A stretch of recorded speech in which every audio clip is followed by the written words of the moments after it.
बिस्मिल्लाहिर्रहमानिर्रहीम। इय्याका नअबुदु व इय्याका नस्तईन। मेरे पाकिस्तानियों, मैं आज अपनी सारी कौम को समझाना चाहता हूँ कि क्यों हम इस जगह पे पहुँच गए कि हम जेल भरो तहरीक का आगाज़ करना चाहते हैं। इसकी क्या वजह है? देखिए, सारी दुनिया में कौमें किसी कानून के तहत चलती हैं। कानून क्या होता है? वो आइन फैसला करता है कि क्या कानून में जायज़ है और कौन सी चीज़ नाजायज़ है। जब से ये इम्पोर्टेड हुकूमत आई है, इस मुल्क के आइन और कानून की धज्जियाँ उड़ाई गई हैं।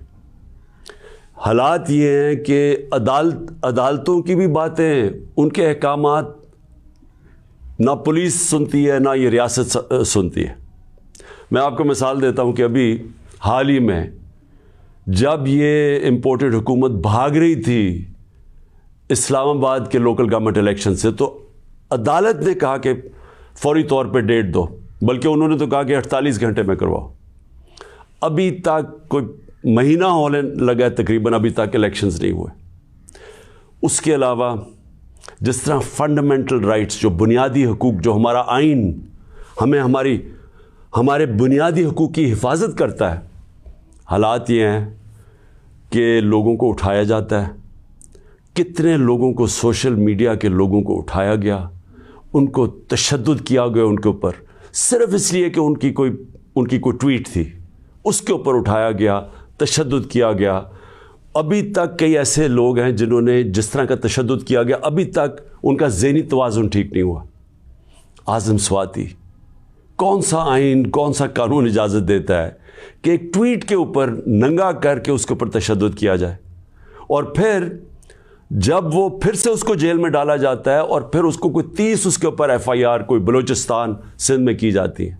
शेख रशीद, आइन उसको अदालत उसको ज़मानत देती है, उसके बावजूद उसको उठा के ले जाते हैं और उसके ऊपर केसेस सिंध और बलूचिस्तान में कर देते हैं। फवाद चौधरी, अदालत 4 दफ़ा कहती है IG को कि पेश करो फवाद चौधरी को अदालत में, और वो उसको इस्लामाबाद ले जाते हैं। तो ये तो मैं थोड़ी मिसालें दे रहा हूँ जो शहबाज गिल से हुआ। कस्टोडियल टॉर्चर, तशद्दुद, ये पाकिस्तान के कानून के ख़िलाफ़ है। तशद्दुद भी हुआ और उसको कोई रिलीफ नहीं मिली, और फिर डराया धमकाया गया और केसेस किए गए। पुरअमन एहतजाज हमारा था 25 मई को, उसके ऊपर जो जुल्म किया गया, कौन सा कानून और आइन एक जमहूरियत में इजाज़त देता है कि पुरअमन एहतजाज के ऊपर तशद्दुद करो? इन्होंने 3-3 धरने हमारे अगेंस्ट दिए और लॉन्ग मार्चेस की, किसके ऊपर हमने कोई सख्ती की? तो मैं तो ये थोड़ी सी मिसालें दे रहा हूँ आपको कि हमारा सारा जो हमारे आइन और कानून के ऊपर जो एतमाद है हम इस कौम का, वो उठता जा रहा है।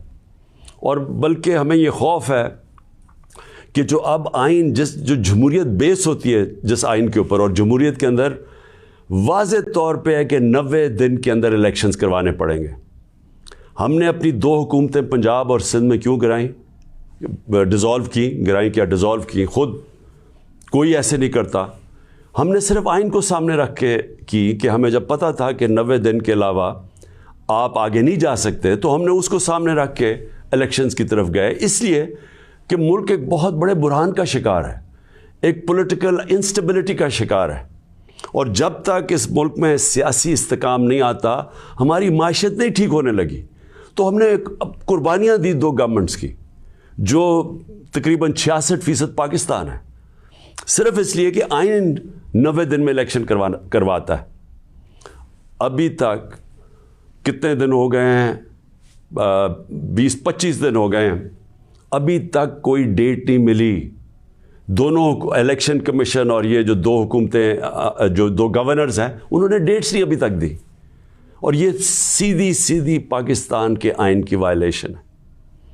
और अगर ये 90 दिन से आगे जाते हैं तो आइन बड़ा साफ है इसमें कि आर्टिकल 6 लगेगा। ये सारी कौम अब देख रही है पाकिस्तान की अदालतों की तरफ, और मैं ये वाज़े करना चाहता हूँ, ये वो पाकिस्तान में वक्त आ गया जो जस्टिस मुनीर मोमेंट हम कहते हैं, कि एक दफ़ा डॉक्ट्रिन ऑफ नेसेसिटी के तहत हमारी जो इस कौम का डाउन स्लाइड शुरू हुआ है, जो निचला सफ़र शुरू हुआ है, वो जो फ़ैसला था کہ ڈاکٹرن آف نیسیسٹی کے تحت آئین کو پیچھے ہٹا کے ہم نے طاقت کے ساتھ ہماری عدالتیں گئی. تو آج بھی وہی وقت ہے, سارا پاکستان دیکھ رہا ہے, ٹائم بدل چکا ہے. اگر یہ ہم نے دیکھا کہ اس سے آگے جاتے ہیں تو ہم نے یہ پلان کیا ہوا ہے کہ ہم نے اپنے آئین, اپنے ملک کے قانون کے رول آف لاء کے لیے, انصاف کے لیے ہم نے یہ جیل بھرو تحریک کا فیصلہ کیا, کیونکہ ہمیں کوئی نظر نہیں آ رہا کہ یہ جو وہ لوگ جن کی پر کرپشن کے کیسز, انٹرنیشنل انکشاف ہوتا ہے پینما کا, جس میں پتہ چلتا ہے کہ مریم نواز 4 مہنگے ترین لنڈن کی اپارٹمنٹس, جو کہ لنڈن کے سب سے مہنگے علاقے میں, اس پینما کے انکشاف میں پتہ چلتا ہے کہ اصل مالکہ ان کی مریم نواز تھی. اس کے بعد سارا ٹرائل ہوتا ہے, سزا ہوتی ہے. تو ان کے اوپر تو کوئی ایسا تشدد نہیں ہوا, ان کو تو جیل میں رائلٹیز کی طرح رکھا گیا. ان کے ذرا دیکھیں جیل میں کیسے جا رہے تھے. تو یہاں ٹویٹس کے اوپر تشدد کیا گیا. تو اس لیے 2 راستے ہمارے سامنے. ایک راستہ یہ ہے کہ ہم توڑ پھوڑ کریں, انتشار پھیلے گا ملک میں, سڑکیں بند کریں, پتھراؤ کریں, پہیہ جام سٹرائک کریں. تو ملک کے تو آگے حالات وہ ہیں, پاکستان کی تاریخ میں معیشت ادھر تک نیچے نہیں پہنچی جو انہوں نے پہنچائی ہے, اور یہ ہم سب کو پتہ تھا ہونا ہی ہے. اور ہم نے جو اس وقت ان کے ہینڈلرز تھے ان کو واضح کر کے بتایا کہ اگر آپ نے سازش کر کے حکومت گرائی گئی, ان سے نہیں سنبھالی جائے گی, اور نہیں سنبھالی گئی. تو آج کبھی بھی اتنا بڑا اکنامک کرائسس نہیں آیا جو آج پاکستان میں ہے. کبھی عام لوگوں کی زندگی میں اس طرح کی مہنگائی نہیں آئی جو آج آئی ہے. جو بے روزگاری بڑھتی جا رہی ہے, ایک طرف مہنگائی بڑھ رہی ہے, بے روزگاری, تو ملک کے معاشی حالات تو بہت برے ہیں. تو ہم اس لیے اس کو سامنے رکھ کے, اور 26 سال کی سٹرگل میں کبھی بھی ہم نے انتشار کی پالیٹکس نہیں کی. لہٰذا یہ پرامن طریقے کا احتجاج ہے جیل بھرو تحریک. میں آج اپنے سارے کارکنوں کو, بلکہ میں تو پاکستانی عوام کو بھی یہ کہتا ہوں کہ یہ اس وقت آپ پالیٹکس نہیں کر رہے ہیں, آپ اپنے ملک کے لیے جہاد لڑ رہے ہیں, حقیقی آزادی کی جنگ لڑ رہے ہیں. میں آج آپ سب کو کہوں گا کہ میرے اپنے کارکنوں کو کہ جو ہمارے ضلعی صدر ہیں, ڈسٹرکٹ پریزیڈنٹس جو ہیں, ان کے اوپر رجسٹریشن شروع کریں. کہ جنہوں نے, ہم پہلے ہر پاکستان کے شہر میں ہم جیل بھرو تحریک شروع کریں گے. تو پہلے میں چاہتا ہوں کہ والنٹیئرز اپنی رجسٹریشن کریں, اور اس کے بعد میں پھر آپ کو ڈیٹ دوں گا کس دن ہم نے جیل بھرو تحریک کا آغاز کرنا ہے. اور اس کی چند دنوں کے اندر ہوگی, اور اس لیے میں چاہتا ہوں کہ جلدی جلدی آپ اپنی آپ جو رضاکار ہیں وہ سامنے آئیں. اور انشاءاللہ میں یہ سمجھتا ہوں کہ یہ جو ہماری تحریک ہے, اس سے ہم وہ چیز حاصل کرنا چاہتے ہیں جو پاکستان کو ایک حقیقی آزادی بھی دے گا, اور حقیقی آزادی کا مطلب حقیقی جمہوریت وہ بھی دے گا. اور وہ انشاءاللہ وہی ایک پاکستان کو ایک وہ جمہوریت جدھر رول آف لاء ہے, جدھر قانون کی حکمرانی ہے, وہی پاکستان کو اس دلدل سے نکالے گا. شکریہ.